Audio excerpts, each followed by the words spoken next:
Věčný mír na zemi nastane teprve tehdy, až si poslední člověk podrobí předposledního.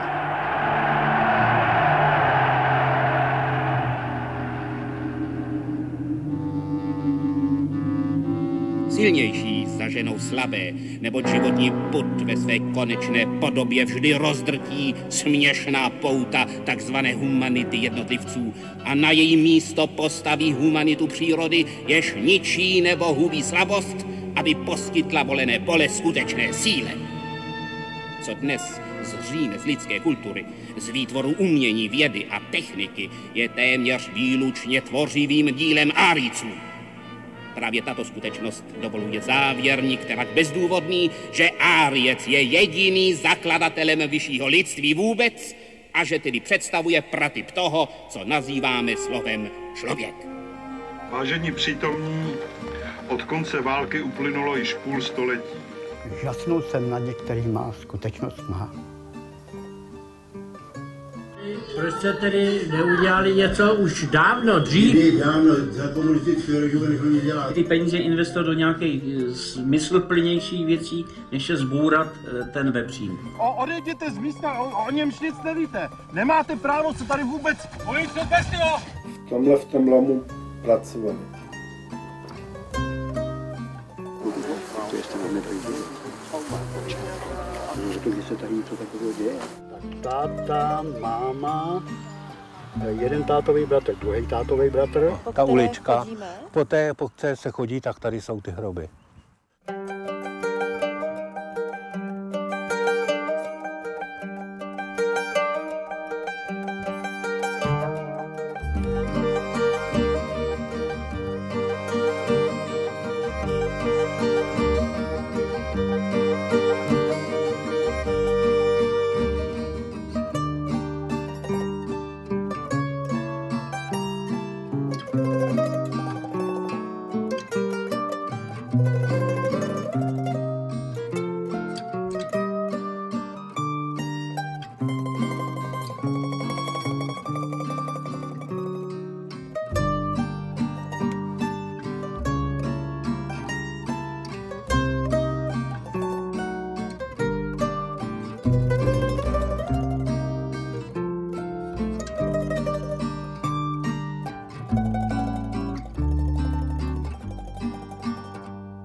Já jsem jediná zůstala. A teď vám chci tohle zaspívat. Když jsme měli veliký hlad a byli nás, tak jsme si zpívali Androdata Boris, jde Olačore, Roma. První tábor nucené koncentrace v Letech u Písku byl otevřen 10. srpna 1940 jako kárný pracovní tábor. Byl určený pro dospělé muže. Romové, označování písmenem C, tvořili asi 10 až 25% zařazenců. V březnu 1942 vychází v protektorátu nařízení o preventivním potírání zločinnosti, které bylo namířeno na tzv. Asociály. V zákoně byla zvláštní část věnovaná Romům. Tábor v Letech se přejmenoval na sběrný tábor. O 5 měsíců později vyšel rozkaz o potírání cikánského zlořádu. Šlo o přesnou kopii německé předlohy. Jeho rasová motivace nebyla zastírána. Ze sběrného tábora vznikl v srpnu 1942 takzvaný cikánský tábor. Na základě celostátního soupisu zde bylo koncentrováno přibližně 1300 lidí, včetně těhotných žen, starých a nemocných lidí a malých dětí. Další Romové ze soupisu, kteří byli ponecháni na svobodě, byli později odesláni přímo do koncentračního tábora v Osvětimi. Katastrofální životní podmínky v Letském táboře zapříčinily vznik tyfové epidemie. Byla za ní plně odpovědná správa tábora pod velením Josefa Janovského. Vězni trpěli neléčenými nemocemi a podvýživou. Dospělí byli za trest věšeni na kůl, děti byly trestány bitím či zavíráním do vozů s těly zemřelých vězňů.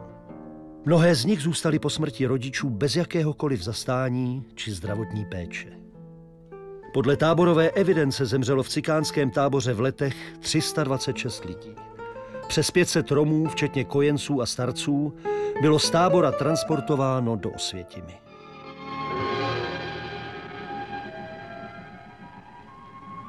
Čas dávno smazal jména a tváře, zahladil jámy, kam je házeli.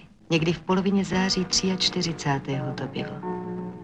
Tady žili, tady v lágru, cikáni. Spravovali tu cesty. Ty cesty vedly kolem baráků, taky na hřbitov v lese. Pak onemocněl jeden, potom druhý, tyfus. Smrt obcházela kolem oken, čekala před Marotkou. Já osobně, když jsem přišel do sběrného tábora, bylo mi necelých 17 let. Doslova to bylo vedený protektorátním četnictvem, ale docházeli tam Němci, takže vlastně, co oni rozkázali, tak tyhle ty dělali, tyhle ty vládní protektorátní četníci, ačkoliv to dělali ještě s větší verbou, než bylo zapotřebí. Ředitel Janovský, tak to byl opravdu krutovládce. Ten chodil a rozdával rány soustavně, kde mohl na potkání. Na tom místě, kde jsou pochovány stovky lidí, tam nechali komunisti. Na tom posvátném místě postavit vepřín.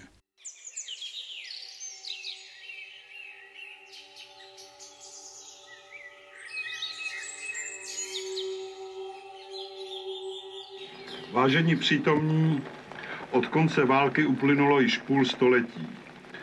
Dodnes však stojíme v ustrnutí nad tragédií obětí genocidy před památkou milionů bezbranných, kteří byli vyvražděni jen proto, že byli označeni za rasově nevyhovující, za méněcennou rasu. Holokaust jsme si dosud spojovali především s tragédií Židů, takže utrpení Romů, ač opakovaně připomínáno, jakoby zmizelo z obecné paměti. Zahynuli vinou strašlivých hygienických a ubytovacích podmínek, nedostatečné stravy, vysilující práce a především následkem epidemie tyfu. Sběrný cikánský tábor byl zřízen na rozkaz německých nacistických činitelů. Byli to však čeští četníci, kteří tábor spravovali a vězně hlídali. Byli to Češi žijící v okolí tábora, kdo využíval laciné pracovní síly cikánských vězňů.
Někde je moje kmotřička, Božena Růžičková.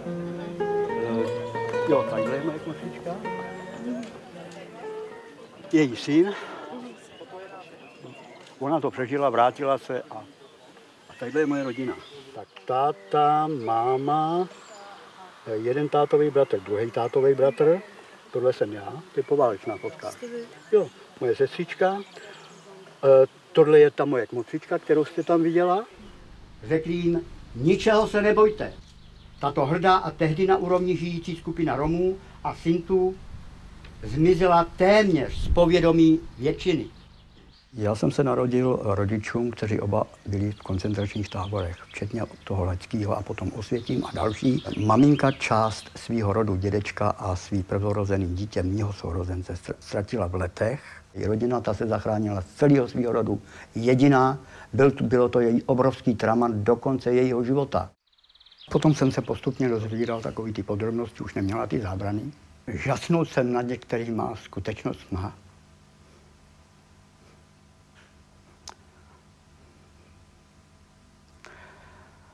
Kterým národ, jehož byla součástí, připravil.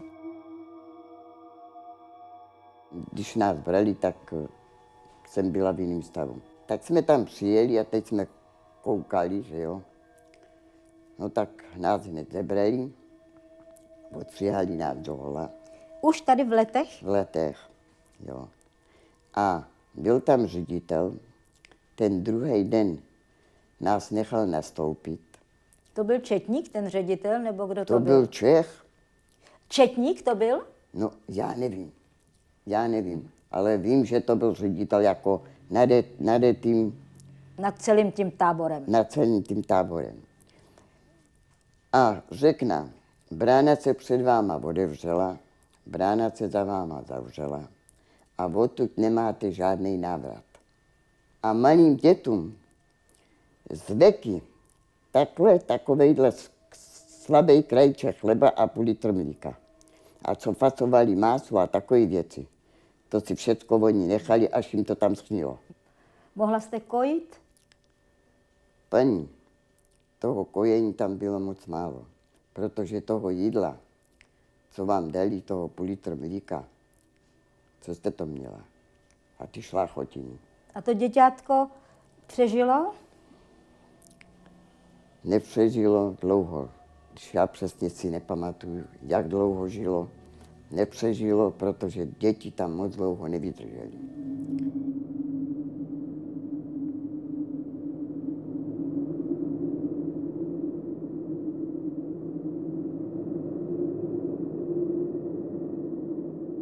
Kľúčové stretnutie bolo s Polom Polanským,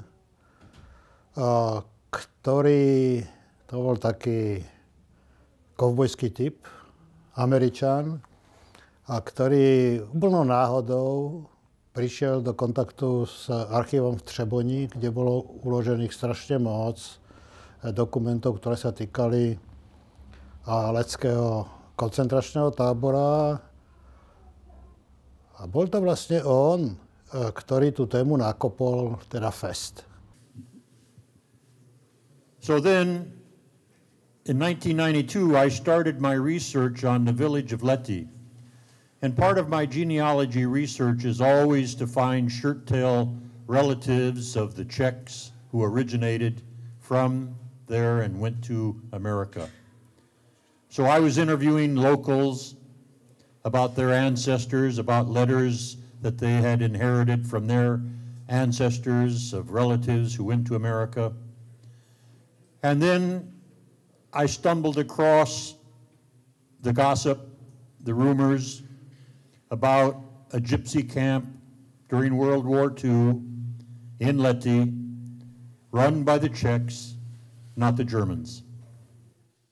I still wasn't interested in a historical project outside of genealogy until the reading room director at Cheboen Archives told me that they had 40,000 documents on this camp.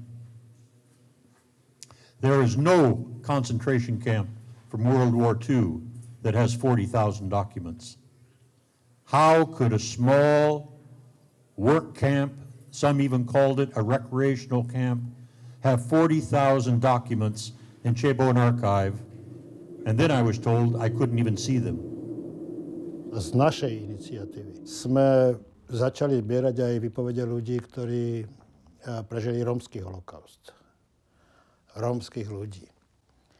Úplne prvý rozhovor som robil s Markusom Pápem strašne dávno, ale nikdy na to nezabudnem. Ja hovorím skutočne o začiatku 90. rokov. A to bol pre mňa neuveriteľný pocit, že je možné toľko rokov po vojne mať strach otvorene hovoriť o tom, čo tí ľudia prežili. V tom lomu pracovali. Co nám tam dávali jíst, tak to by nejedlo prase. Tohle jsou ty baráky, kde jsme bydleli. Poněvadž to bylo nemastný, naslaný, bylo to všeho chuť. A když nás vyhnali ven, to jsem chodil oblečený. Já si myslím, že to jsem já. Tak jsme škubali trávu, tu trávu jsme jedli. A za to jsme byli byti. My sme chodili do Letov u Písku každý rok 13. mája. Si pamätám niektoré tie stretnutia, pretože sa do mňa hlboko vpečatili. Raz sme v noci sedeli a chalani prinesli stán, fľašu, noc. Sedeli sme na brehu toho jazera, o ktorom existujú veľmi kruté spomienky väzňov Leckého koncentráku. A pušťali sme lodičky so sviečkami na tú vodu. A potichu sme sedeli a sem tam niekto niečo povedal. Ja som potom prestal chodiť. A rovnako ako som prestal chodiť do Terezína, kde som sa narodil. Začalo mi vadiť, ako sa z toho postupom času stáva taká nejaká folklórna slávnosť.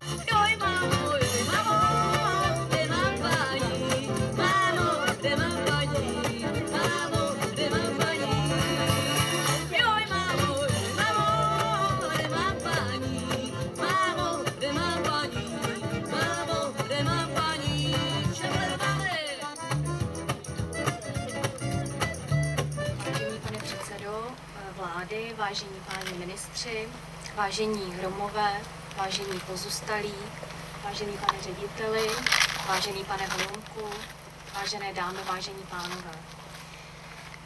Jsem letos již podruhé na tomto místě, které bylo svědkem utrpení mnoha Romů, jak již zde dnes mnohokrát zaznělo. Romů, kteří byli za druhé světové války perzekuováni jen na základě své etnicity. Lhostejnost, předsudky a nedostatek soucitu byly také příčinou toho, proč trvalo desítky let, než se genocida Romů a Sintů za druhé světové války stala součástí historické paměti. Nikdy nesmíme připustit, aby rasistické bludy opanovaly náš život. Tím jsme zavázaní památce mrtvých, kteří leží na tomto pohřebišti, tím jsme zavázaní i jejich pozůstalým, našim romským spoluobčanům, s nimi sdílíme stejné demokratické hodnoty. Konání romské piety bez Romů nebo jejich hojnější účasti, tam vidím jednoho pána, tam máme pány z Bachtále a Psa, ale to je málo. To prostě není možné. A není to nejšťastnější vyjádření upřímnosti vnímání obětí. A také okolnost, že pieta Romů, konaná v jiný den než tento, je typickým ukazem současného soužití, nesoužití. Z trpkosti musím říct, že ani Holomek to nezachrání. A tímto bormotem vám děkuju za pozornost.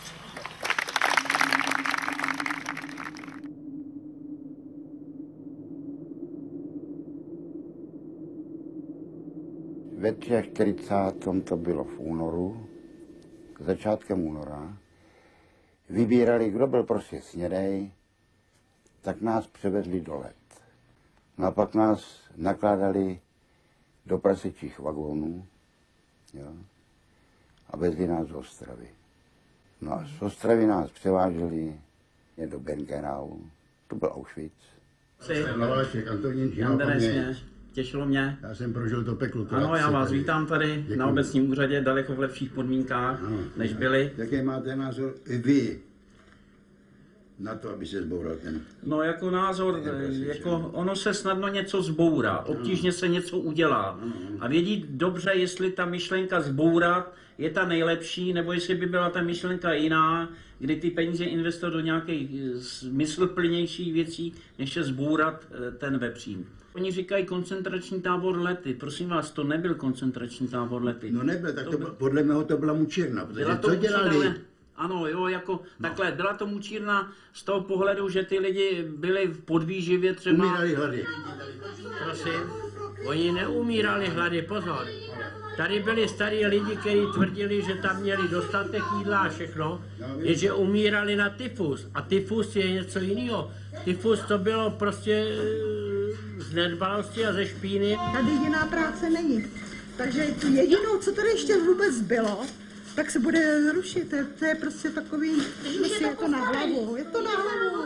To dělat nebo nedělat, ale když už to tady takovýhle stojí. Kolik rodin, helejte, je na tomhle vlastně odkázaný, protože ty chlapi fakt nemají kde dělat.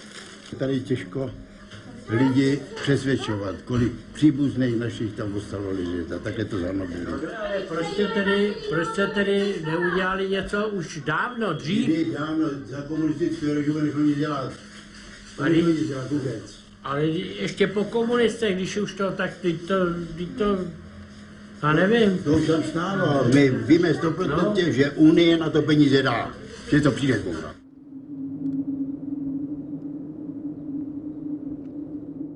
Já považuji za velmi smutné, že se najednou tady rozvinuly takové debaty, že snad ten koncentrační tábor byl jakýsi lepší než jiné koncentrační tábory, že snad ani nebyl koncentrační, že tam lidé umírali prostě proto, že byli špindírové.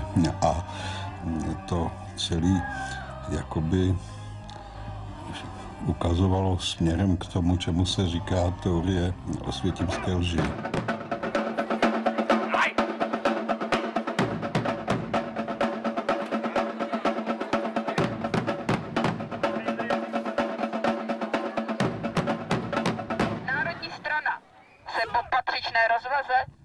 rozhodla věnovat tento 4-tunový kámen cikánskému bardovi Čeňku Růžičkovi. Věříme, že ho použije jako základní kámen na stavbu nového Vepřína, který vystaví ruku v ruce všechny cikánské spolky své pomoci. Chci jenom upozornit na to. A to byla celá podstata projektu Letu. Nic víc, nic míň. Spodit veřejnost a otevřít jí oči ve věci zlého nápadu. Nemáte tady místo. Tady nemáte místo. Tady nemáte povolení místo. Je diskuzí. Stop nacismu! Stop nacismu! Stop nacismu! Stop nacismu! Stop nacismu! Stop nacismu! Odveďte si ho. Tady nemáte co dělat. Ty jsi nácek, tobě vadí umí. No, já jsem nácek. Odejděte z místa, o němž nic nevíte. Nemáte právo se tady vůbec... A i to přestupové řízení nakonec bylo zastaveno. Nevím, jak se postupovalo s představiteli této národní strany, která ale brzy na to taky zanikla.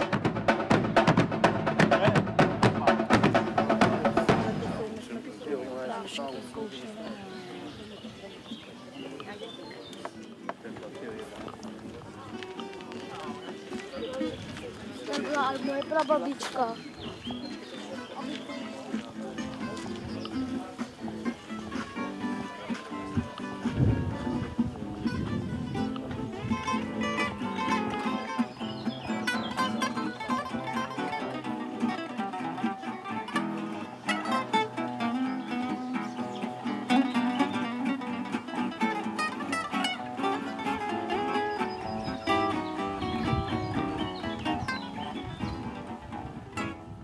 Já bych chtěl promluvit o tom, co se vlastně tady dělo. Kdo vy tu kauzu Lety neznáte tak dopodrobna, tak vlastně ve stejné době, kdy Čeněk vyjednával s vládami a snažil se apelovat na jejich morálku a svědomí a snažil se dosáhnout toho, že oni vlastně dobrovolně ten vepřín odstraní, tak my jsme dělali, asi bych to nazval špinavou práci. My jsme sem jezdili, blokovali jsme bránu prasekčí farmy a bránili kamionům vjet dovnitř. Snažili jsme se všem to tady v Letech znepříjemnit.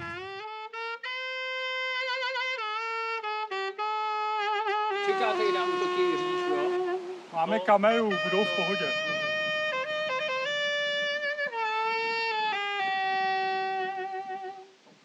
Jak by měl ideálně vypadat zítřek podle tebe? Zítra zastavíme všechny nákladní auta, které tam pojedou do té továrny.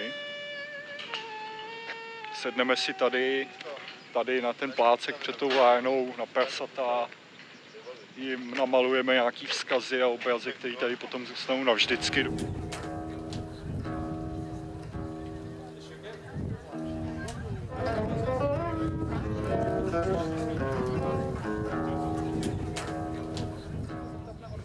Věc. Já to řeknu v češtině a pak to shrnu v angličtině, nebo mi dáš někoho Google Translate? V rámci celé Evropy, ale v České republice vzrůstají nacionalistické tendence. Strany, hnutí i konkrétní lidé si berou do úst naši historii a opírají o ně jakési svoje bílé vize. To je špatně. Neexistuje dvojí historie. Neexistuje historie, kde by byl holokaust, který by nezahrnoval i genocidu Romů. Já bych byl rád, kdyby i tito populisté, kteří vaří svoji polivčičku na vlně nenávisti, tady stáli s námi a podívali se, kam národní hrdost, o které oni mluví, a historie, o které oni mluví, nás dovedla. Dovedla nás sem, kde za námi stojí prasečák na místě, kde by mělo být pietní místo. Já nechápu, co angažovaným politikům, vládním politikům a české společnosti tak dlouho trvá.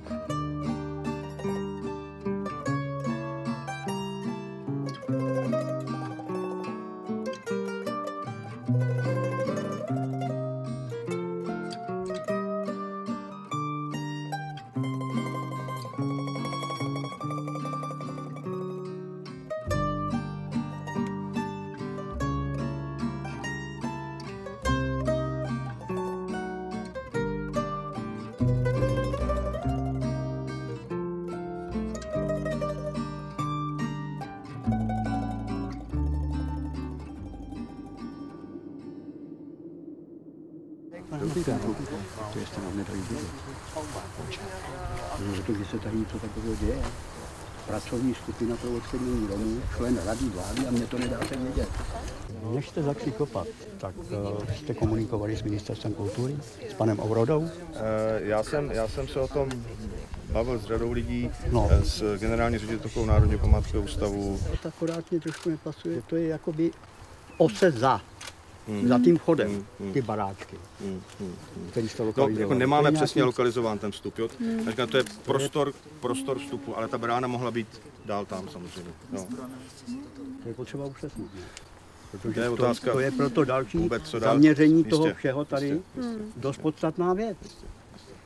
Samozřejmě, když se pálily ty dřevěné stavby, tak kromě zuhelnatělých konstrukcí se zachovaly kovové součásti těch konstrukcí, stavební železo, různé panty a kování. Co v podstatě tenhle nález znamená? Znamená to potvrzení toho, že tady byl koncentrační tábor v Letech fakticky? Samozřejmě nevíme, jestli to takhle zachováno i v těch jiných částech, to prostě nevíme. Geofyziku tam dělat nesmíme, takže to nemůžeme ověřit, ale myslím si, že to je dostatečný jaksi argument pro iniciování prohlášení za památku. Dokud bude toto patřit samozřejmě nějaký firmě, tak asi to je problém, že? Vždycky, když sem přijedu a vidím tady ten prasečák, tak prostě jsem rozhozený. No, co mám jako říkat? Přeci už existují mezinárodní nějaké dohody, které Česká republika spolu podepsala, jak má takový místo koncentráku vypadat. A tam jsou ty reguly jasně daný. Ale samozřejmě si budou vymýšlet a budou s tím chtít zas nějak manipulovat, no tak člověk jako co nadělá, obyčejnej, v jejich žargonu, já nevím, cigán. Takhle to řeknu. No ale já se nedám. Dotáhnu to do konce, o kterým jsem přesvědčený, že je správnej. A tak to bude.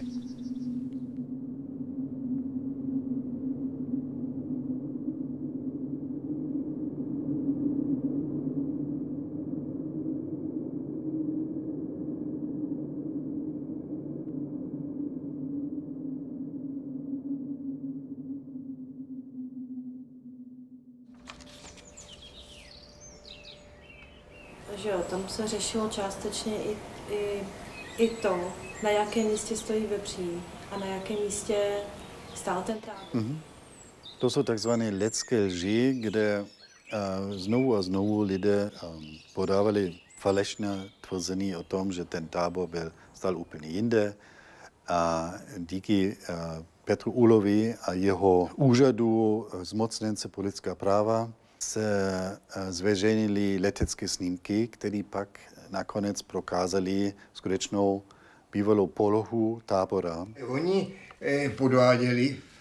To prostě bylo něco tak hanebného, že oni prostě se snažili, aby ty baráky, kde byly ty vepři, nebyly v tom místě, kde ten tábor, on totiž tam byl rozšířen vlastně až po tom moru, že jo, nebo po tom tyfu. Varianta podle některých českých historiků. To byl Valenta, Sládek a ty dva ministři byli navedení těmi některými českými historiky, že dali, tohle to byl podvod. Ve skutečnosti to bylo takhle. Jo, že tohle jste jakoby je trošku zasahuje. Je to pár metrů, ale je... Ano. Že jo, všechno se hodí na anticiganistickou propagandu. Vepřín má pozemek větší než výstavba toho Vepřínu a zřejmě záměrně vynechali poslední čtverec vzadu, kde skutečně kdysi stal ten tábor a ten tábor zasahoval na území těch posledních přistavených hal nebo stáj Vepřína. Nezastavěný pozemek byl však až do roku 1999 ve vlastnictví obce Lety. V době, kdy vláda přijala usnesení o odkupu Vepřína, nabídla obec v čele se starostou Janem Zárybnickým právě tyto pozemky k prodeji. Od obce je koupila firma Akpi za celkovou částku 357 000 korun, včetně parcel, na nichž stál takzvaný cikánský tábor. K jakému účelu byl pozemek zakoupen, není jasné. V 5. bodě kupní smlouvy se totiž firma Akpi zavazuje, že tyto parcely v budoucnu ničím nezastaví.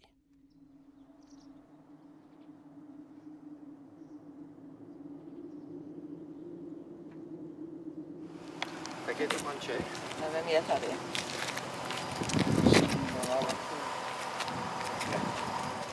Neschovávají se. Já ho ale chápu, protože on nic špatného nedělá.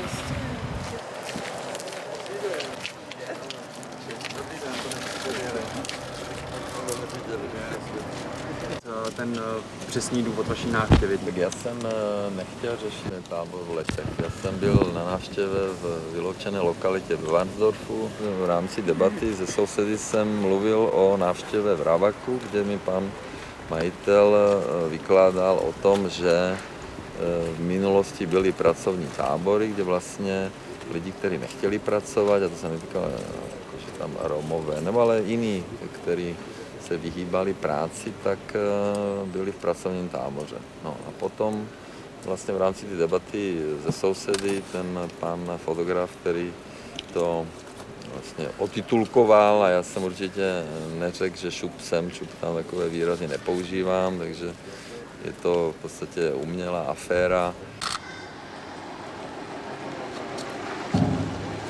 Je to první takováto návštěva za těch 20 let a hlavním cílem bylo podívat se na místo, kde byl ten na druhém konci areálu, takže jsme ho prošli a tam položili symbolickou kytici na místo, kde ten tábor byl a kde umírali lidé. Tak teprve teď jsme začali uvažovat o tom, a ty varianty jsou vedle sebe, původní, kterou jsme měli, postavení areálu nového a přestěhováním zvířat na vhodné místo a nebo se domlouvat o tom. Ale to je všechno, co jsme si zatím sdělili. Za těch 20 let, nebo 18,5, chcete-li, jsme nedostali nikdy žádnou konkrétní nabídku, když se mluvilo o odkupu. A my jsme taky žádnou nabídku, že jsme to nechtěli prodat, neřekli. Takže o částce se nikdy za těch 20 let nehovořilo.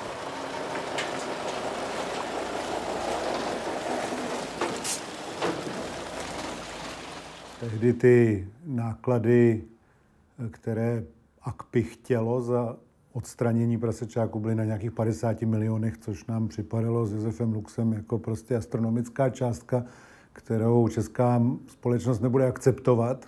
Takže jsme přišli s tím návrhem právě na výměnu těch prasečáků, no ale nedokázali jsme to dotáhnout, protože naše vláda fungovala tuším jenom 7 měsíců a pak přišly volby a My jsme z vlády odešli, takže ta jednání jsme předali dál mému nástupci, což byl Josef Bašta, tuším. A ten náš koncept té výměny toho prasečáku za jiný padl pod stůl. Musím teda říct, že AKPI tehdy se jako bránila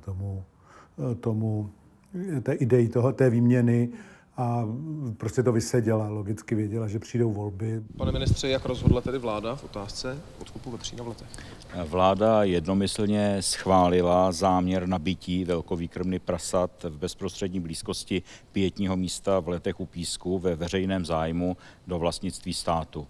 Je to obrovský úspěch po 20 letech jednání, že jsme se dostali k tomuto bodu a odvalili velký kámen v oblasti očištění historické paměti druhé světové války. No, protože Andrej Babiš na to dal tak ohromné peníze, což by žádný jiný ministr financí před ním prostě neudělal a udělal to proto, že předtím měl nějaké výroky, které se sice líbily jeho voličům, ale dost chytal za ně kritiku, tak prostě to pak vyvažoval tím, že dal peníze na takovouhle věc. Dobrý den. Tak, prosím. Tady měříte, pojďte sem. Dobrý den. To jde? Já budu sem. Tak. Ano, takhle sem. Ano, prosím. Tak, dámy a pánové, já jsem velmi rád, že se dostáváme k tomuto momentu podpisu kupní smlouvy Letského areálu, protože v podstatě tady završujeme etapu 20letou. Odvalujeme velký kámen z cesty vyrovnání se s naší minulostí ještě z doby druhé světové války.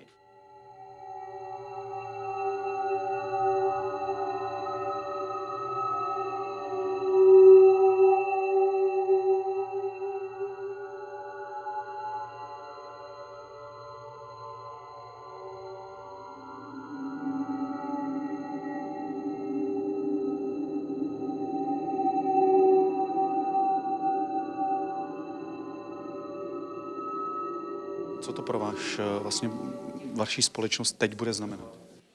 Tak musíme se vypořádat se změnou, která je pro nás významná, musím říct, protože ten areál je historickým pro nás areálem, i když jsou názory a byly, že je na nevhodném místě, ale my jsme ho převzali při transformaci starých státních podniků po 89. roce, takže jsme se nepodíleli na jejich výstavbě, rozhodnutí o tom, to tehdy rozhodla strana a vláda, jak se tehdy říkalo, a tudíž jsme necítili takovou tu přímou odpovědnost, za to jsme to tam dali. Ale každopádně musíme říct, že ten areál, ten provoz, který v Letech je, ještě musím říct, kde bylo umístěno 13 000 kusů zvířat, byl produktivní a například v loňském roce jsme tam měli obrat 125 milionů korun. Asi Andrej Babiš je jediný český politik, který mohl donutit AKPI díky Agrofertu k nějakému prodeji jaksi za symbolickou částku, ale 450 milionů tuším dostali nakonec, tak to je gigantická suma. Musím říct, že business model AKPI teda se jaksi mnohonásobně vyplatil.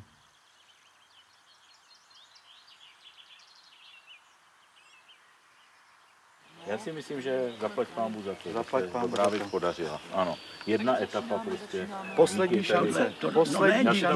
Díky tady. No taky díky malinko.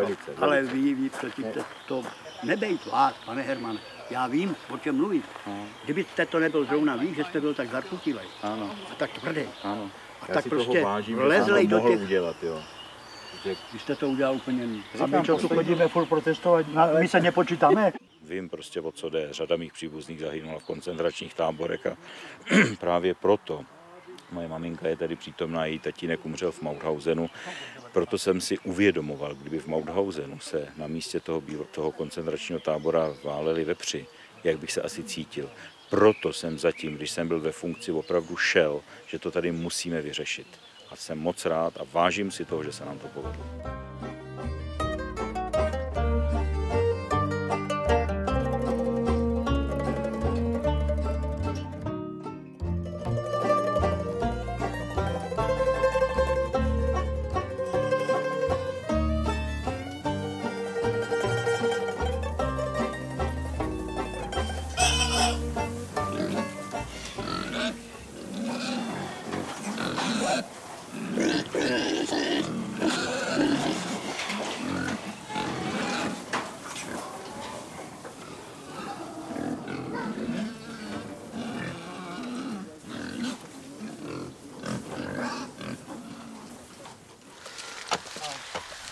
tady nikdy nic nebylo, jo? Ne. To už se nedostavilo. Mělo se postavit stejný 3 haly, jako jsou tady, tak měly být tam. Když jste to vlastně získávali nebo kupovali, tak jste věděli, jakou to má vůbec historii? O tom se nemluvilo. Víte, o tom se tady v tom okolí moc nemluvilo, to se tu šuškalo někde. Ne, ani nevím, jestli to zakázání si myslím, že to nebylo. Že skáka to nebylo předmětem hovoru. Jestli z jakých důvodů už se nedostavilo, to já nevím. Aha. Ale je pravda, že jsem čet práce profesora Nečase z Brna, z univerzity, no, a ten už v těch letech začal o tom psát. Tam mám kopie z těch nějakých sborníků jeho, tak tam už o tom psal dost podrobně, musím říct, co já jsem čet.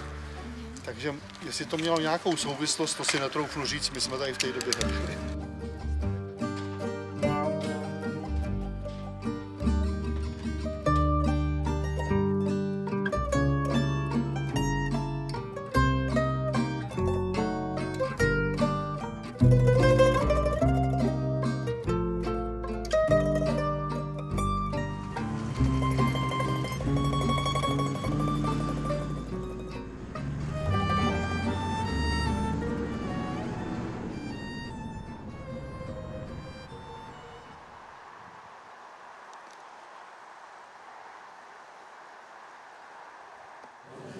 Vítám vás zde v obci Lety a většinou jsou zde, doufám, i místní, takže děkujeme i vám za pozvání. Muzeum romské kultury, státní příspěvková organizace, dnes ve spolupráci s Romea.cz pořádá tento kulatý stůl v budoucí podobě místa památníku zde v Letech u Písku.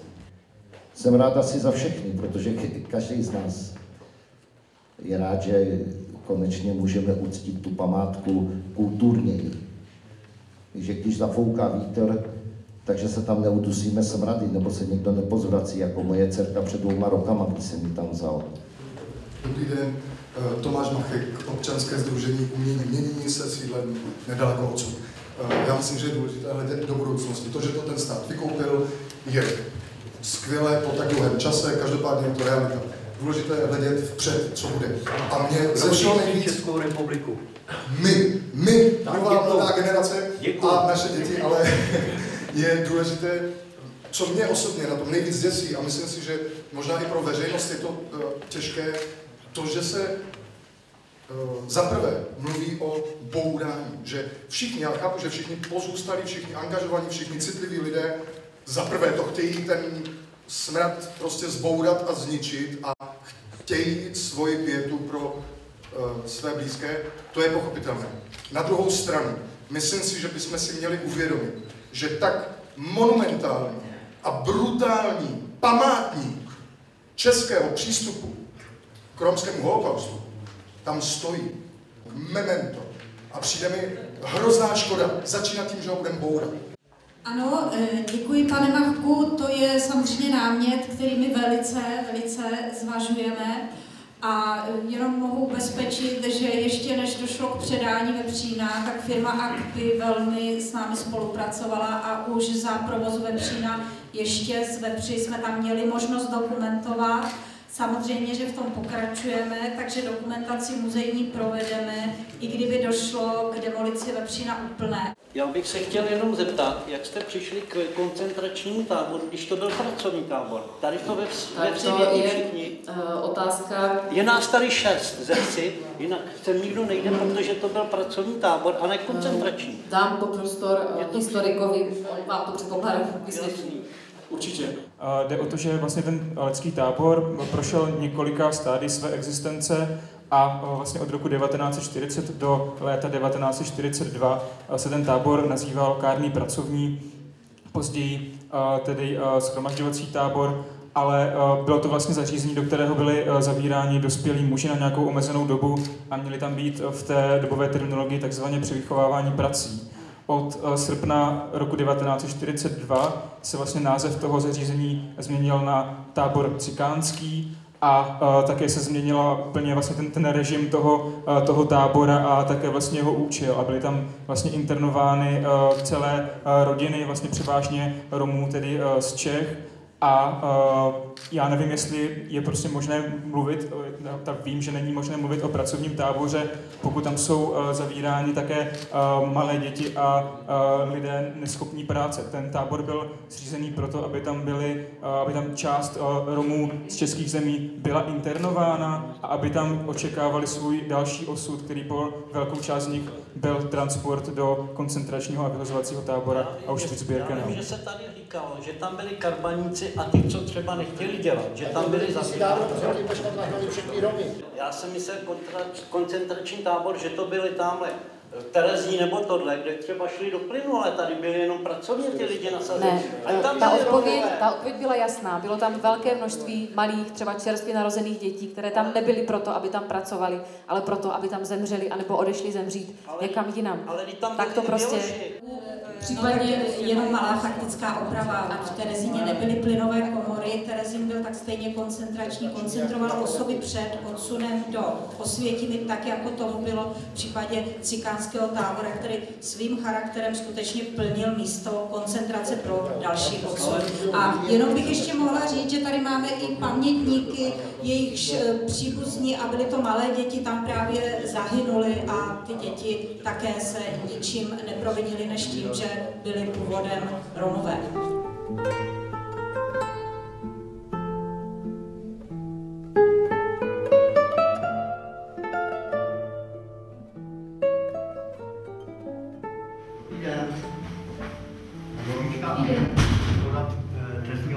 Čeněk Růžička společně s dalšími organizacemi podal už v roce 2014 trestní oznámení na poslance Tomia Okamuru za veřejné zpochybňování genocidy Romů.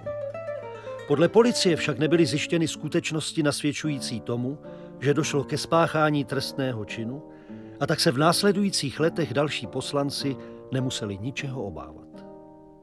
Podíval jsem se třeba na knihu Akademie věd Tábor Lety, Fakta a mýty, kde je například napsáno, že ten tábor nebyl oplocen, že tam měli v podstatě volný pohyb ty lidi, tak určitá diference. Takže to 100% znamená, že tak neumírali genocidně lidé, Romové? Já vůbec nevím. Ano, nejsem takový odborník na kulturu, jako třeba pan ex-ministr Herman, ale bezesporu bych nikdy nevyhodil z okna půl miliardy za likvidaci fungující firmy kvůli neexistujícímu pseudokrizmu. Jsem přesvědčen, že bouře kolem výroku kolegy Roznera vznikla ze dvou důvodů. Ten první je už zmíněná snaha poškozovat SPD nálepkou a ten druhý je obava lidí, kteří využili utrpení lidí k organizaci více jak půlmiliardového kšeftu. Já ani nikdo z kolegů v SPD nikdy utrpení z doby nacistické okupace nezpochybnil a nezpochybňuje. Naše hnutí je vlastenecká strana a utrpení lidí z této doby je pro nás svaté. Stejně tak ale máme právo hájit spravedlivý přístup k těmto obětem a vyjádřit svůj nesouhlas s přemrštěnými náklady státního rozpočtu ve všech případech, tedy i v případě, kdy se jako záminka využije projekt tábora v Letech. Děkuji za pozornost. Ale upozorňuji na to, že to, o čem tady jednáme, nebylo řečeno tady ve sněmovně. Ale pravděpodobně někde policie má podezření, že jeden z nás, poslanec, to dopustil popírání holokaustu, což je vlastně něco, co souvisí s ochranou lidských práv. Pokud se někdo z nás, z tohoto sboru, něčeho takového dopustí, a přitom jsme to my máme povinnost hájit své občany všechny bez rozdílu. A pokud to chce vyšetřit, tak nechápu, že bychom my řekli, že na to ta policie nemá právo. Prosím, přihlašte se svými kartami. Zagonguji pro případné poslance v předsálí. A až se nám počet přihlášených ustálí, tak zahájím hlasování.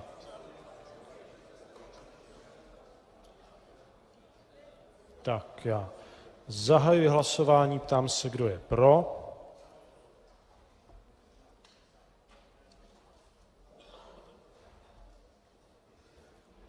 Kdo je proti?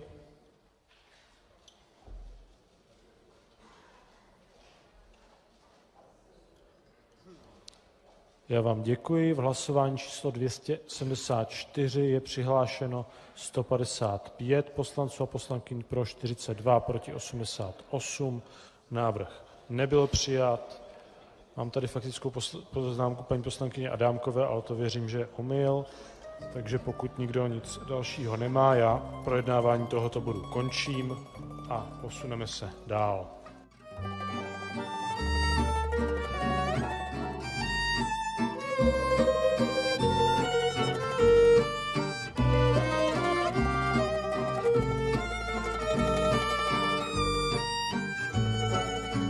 Nenechají nás umřít. Nazdar. Čau. Pěkně vás vítám, Mirovici. Adolf Vondrášek se do Mirovic přistěhoval v roce 1964. Zakoupil dům po bývalém dozorci Bedřichu Peškovi, který sloužil v leteckém táboře. Tak si byl nejistý. Je vidět, že v něm skutečně to svědomí velice pracovalo.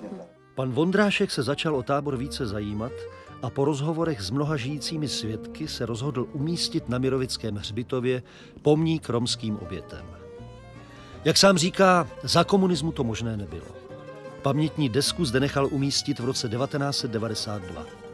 Vedle iniciativ samotných přeživších a pozůstalých se jednalo o vůbec první veřejný akt k uctění romských obětí leteckého tábora.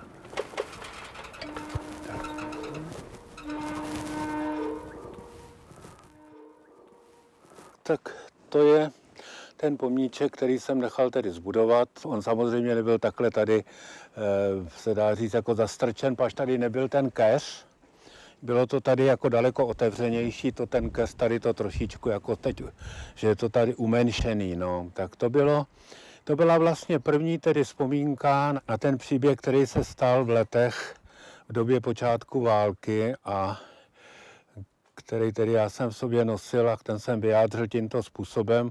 Přitom, jak jsem řekl, při tom otevření tohohle pomníčku, tak tady byl tady občané Mirovicka, přišel pan děkan z kostela, tady se sloužila normálně mše a slavnostně se to vykropilo a bylo to uznané jako památka. A neměli připomínky k tomu slovu koncentračním táboře? Neměli. Oni o tom vůbec skoro nikdo nevěděl. Takže tady tato ulička je plná hrobů. Jo. Po které se chodí, tak tady jsou ty hroby. Ale tady vysloveně, tady mě to ukazovali. Jo. A tadyhle takhle potom, že jo, tam jsou ty Richterové, tak to byla vůbec první rodina, která vůbec tady jako postavila nějakou desku nebo něco takového.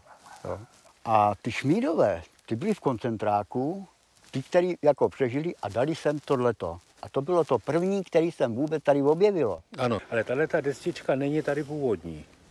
To víš jako, jo? Ne, to nevím. Ta původní destička byla jenom takhle, ležela. Pač to bylo v té době, kdy tedy za komunistů já jsem ten pomníček dělat nemohl, protože jsem k tomu neměl žádný oprávnění ani možnost. A oni už tady ta deska byla. Jo.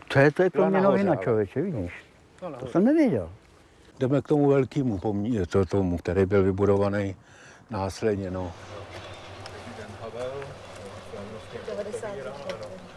Máme ten pomníček těch německých dětí.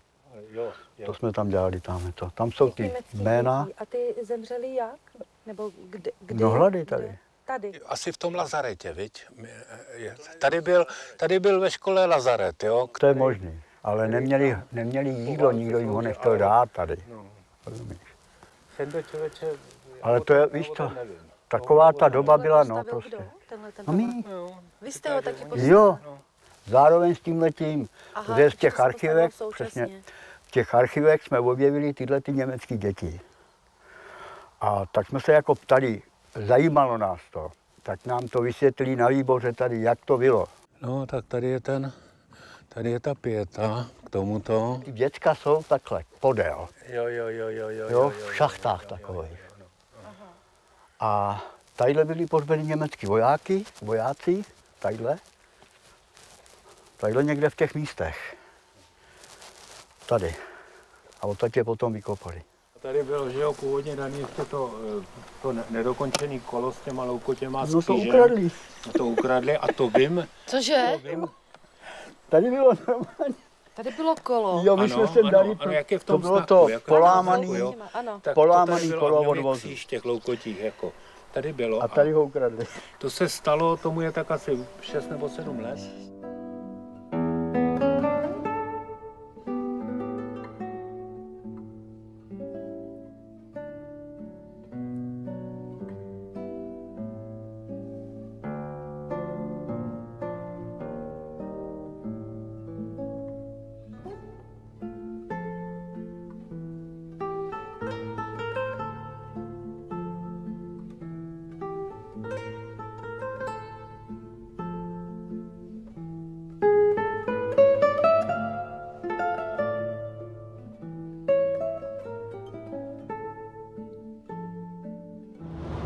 Měl s Markusem a s klukama, jo, Vojtu Báka. Já nezapomenu, to prostě, to byl můj nejhorší den v životě. Nejhorší den v životě. Jak to tam vypadalo tehdy? No brána zavřená, no a oni mě kluci dovedli k té bráně a teď mě to všechno jako ještě vysvětlovali, Markus a tohle. Já steky řval, normálně mě tak vyšel, steky. Měl někdo vylíz z toho prasečáku z těch buků tam, protože jsem sloumal tou bránou, tak jsem, aby to hodil. A měl někdo vylíz. Pak nevím, co bych býval tohle. Tak jsem byl rozjetý.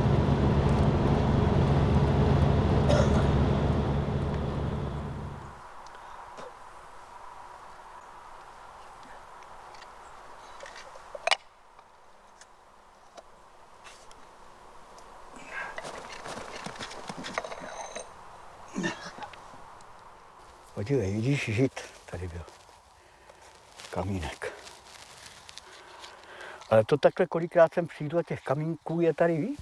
To je takový, víš co, to mě vždycky tak jako potěší. Vždycky, když jsem sem přijel, tak jsem byl takový divnej. Nebyla se mnou řeč. Teď už jo. Teď už mám čistý svědomí, teď už i tady jsem takový spokojený. No. Tam dřív ne, než se to tady prostě, tak jsem nebyl. Misia mojej generácie je odovzdať dôstojne štafetu tejto generácii. Dôstojne. Nie s ňukaním, nie s sentimentálnym spomínaním na to, keď sme boli geroji v 89. roku a nie proste heroizáciou vlastných príbehov. Dôstojne. To znamená so skúsenosťou, ktorá bola taká a taká, s omylmi, ktorých sme sa dopustili. Hlavne, mne už chýba ako dostatočná dávka optimizmu a ilúzií, takže môžem povedať, hlavne to nevzdať. Pretože strašne sa nám páčilo heslo Václava Havla, že pravda a láska musí zvíťaziť nad lžou a nenávisťou, ale je to logo. Nikdy nezvíťazí. Pravda a láska nad lžou a nenávisťou, ale nikdy ani nemôže prehrať. To znamená, že tí ľudia, ktorí majú toto heslo vpísané do svojich štítov, to nesmú vzdať.